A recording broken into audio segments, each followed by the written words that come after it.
American President Donald Trump publicly announced the forceful takeover of Cuba as the local authorities refused to make a deal with the White House. The United States is sending an aircraft carrier to the shores of Cuba for a rapid takeover of the island if necessary. The day before, US President Donald Trump supposedly joked that his country's navy would encounter Cuba on its way back from Iran. But jokes aside, it has already become known that the US aircraft carrier Gerald Ford is indeed leaving the Middle East after a record 10-month mission.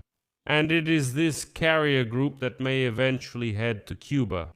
Moreover, during a private dinner in Florida, Trump stated that he would take control of Cuba almost immediately and hinted at a scenario of military pressure using an aircraft carrier in the Caribbean Sea. And what's important is this statement was made on the same day when Trump signed an order for new sanctions against Cuba.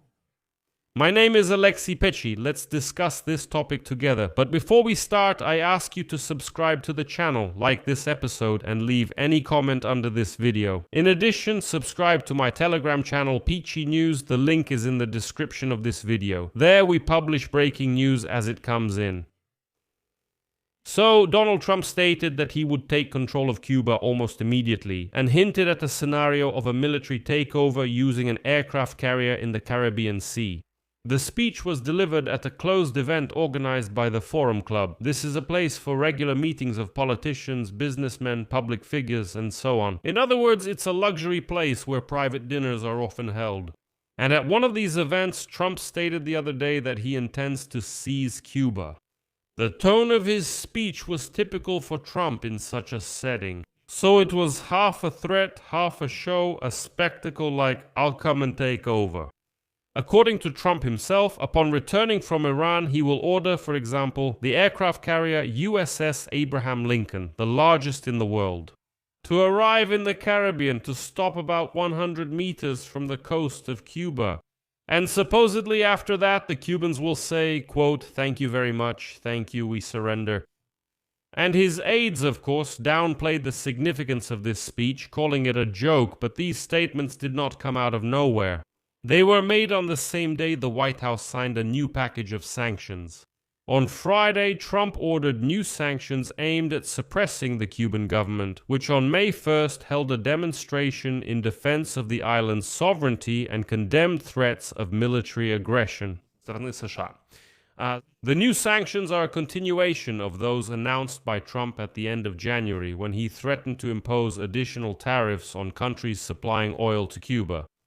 Donald Trump's executive order on sanctions concerns the energy, mining, and defense sectors, as well as the financial services sector. It also includes restrictions on the activities of foreign banks cooperating with the Cuban government and imposes limitations on migration.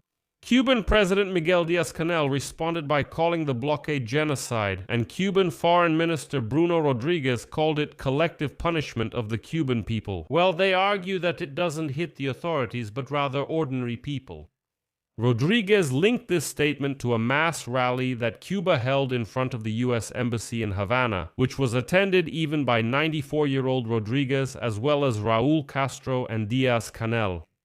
But besides that, apart from the sanctions, there are some interesting, even strange things going on here. Because reports say that the US aircraft carrier Gerald Ford is finally leaving the Middle East after a record 10-month mission. This will be a relief for about 4,500 sailors after 10 months of service, but it will lead to a significant reduction in firepower against the backdrop of stalled negotiations between the US and Iran. Gerald Ford is one of 3 U.S. aircraft carriers in the Middle East region, along with USS George Bush and USS Abraham Lincoln.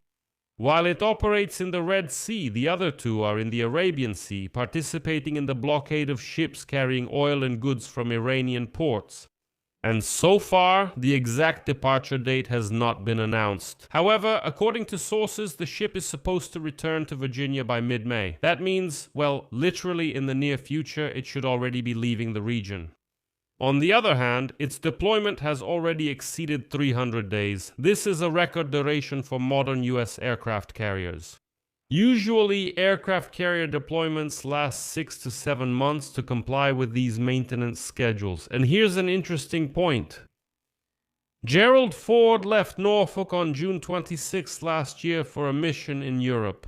Later, he was sent to the Caribbean region, where he took part in the blockade of oil exports from Venezuela and in the operation to capture Nicolas Maduro in January. Then the deployment was extended, and the ship was sent to the Middle East to support the operation against Iran.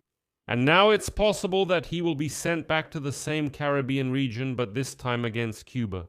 And here it's important to understand that what's happening is not a sudden turn. This is an acceleration of a strategy that has been developed for several months. Since the beginning of the year, pressure on the island has increased, which is partly related to the overthrow of Venezuelan President Nicolas Maduro, a longtime ally of Havana and its main oil supplier. Trump has already warned Cuba that without an agreement with Washington, there will be no more oil or money from Venezuela, urging the government to negotiate, as he put it, before it's too late. On top of that energy pressure, there were also statements about an aircraft carrier, a vote in the Senate to lift restrictions on possible military operations in Cuba.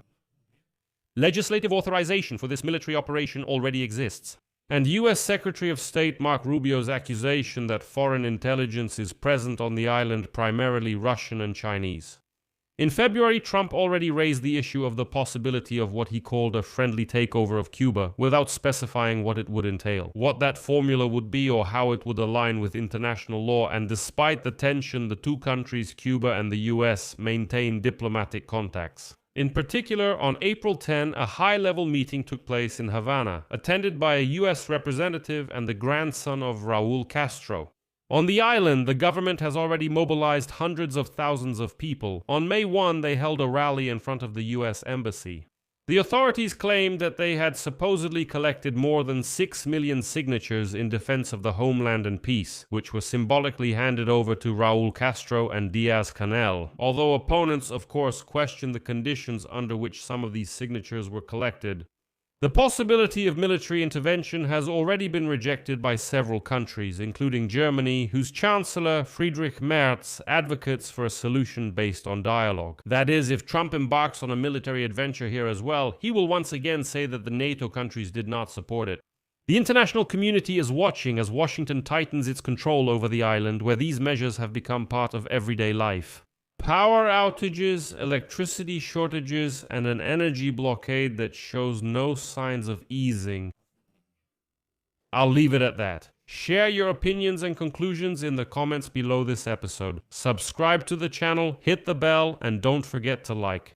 This applies not just to this year, but also to Kyiv. I appreciate your help. You can do this with any donation using the links and details in the description of this video, or by using the QR code on your screens. I will be grateful for any support from you. That's all for now. Take care. Goodbye, everyone.